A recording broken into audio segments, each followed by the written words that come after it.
Hi again, everyone. This is Pat Lee from ReU.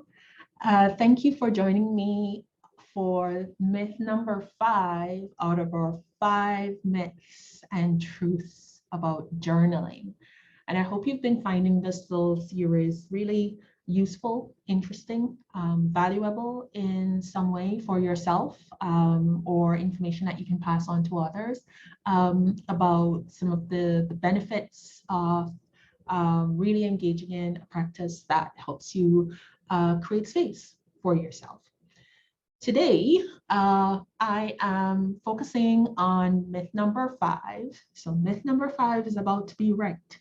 Myth number 5 is journaling is something that you must figure out and do on your own.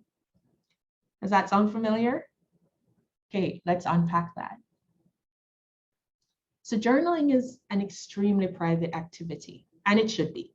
If you wanted the world to know every thought and rumination that you had in your head, you'd put the thing on social media, which some people actually tend to do a little too much of, but that's for another time. You put the thing on social media, not in your safe place, your little notebook or your voice recorder, or in the hidden meanings of the messy art you just created or the photograph you just took.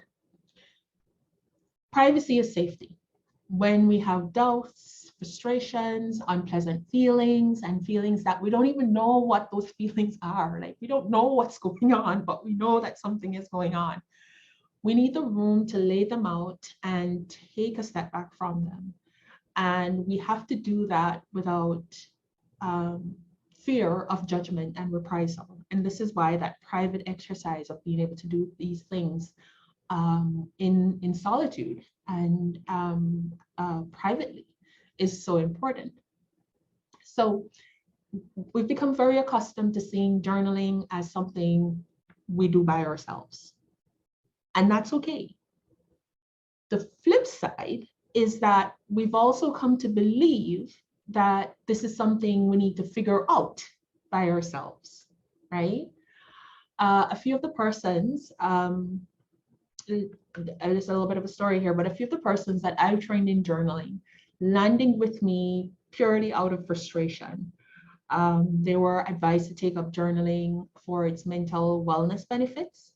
It was your typical, yeah, you should maybe try using a journal to write down these things that you are feeling or experiencing, and we'll talk about it, once a month when we meet, as some of the experiences that these persons have had in, coaching and therapy sessions that they've been using in for different reasons. And so sometimes these persons, or in this particular instance, these persons that have landed with me mentioned that it's been a frustrating, inconsistent, worrisome kind of process of trying to maintain this journal. Why? Because someone suggested that they take up the practice, but they didn't point out that they needed to learn to journal and that they needed additional support with journaling. The bottom line is that everything works better when you learn and you get meaningful support.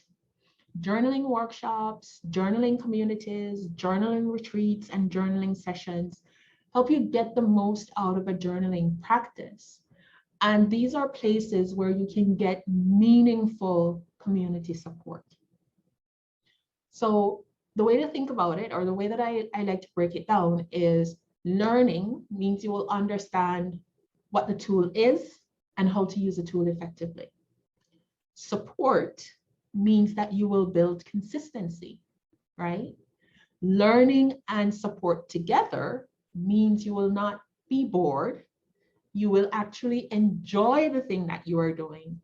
You get to add variety to your practice. You get to build a community, and you get to teach others. And when you start to teach others, and I don't mean like, be very academic or prescriptive about the way that you teach others, but actually have a conversation with other people about what you have learned, right? That's the teaching. When you start to have conversations with other people about what you've learned, in putting into practice these different elements of using your tool, the things that worked and the things that didn't work, then you're engaging in a process of teaching.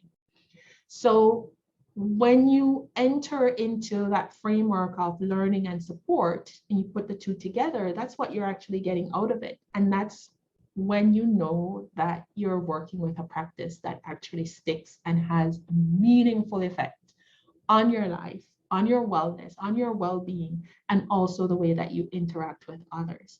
And here is the kicker for this. This is what consistency is about, right? This is how you build consistency. Now, there are a few things to look for with finding the right community and space for getting support. And I teach about these things that you need to look for in my journaling workshop. Suffice to say right now that one of the most important things that is always emphasized is that it needs to be a community and a space that values privacy, that values confidentiality, and that values non-coercion, right? You should never be in any space where you feel like your privacy is being compromised, your sense of choice in what you do is being compromised, or that you're being subject to any form of judgment or any form of judgment for the choices that you're making about sharing or not sharing, right?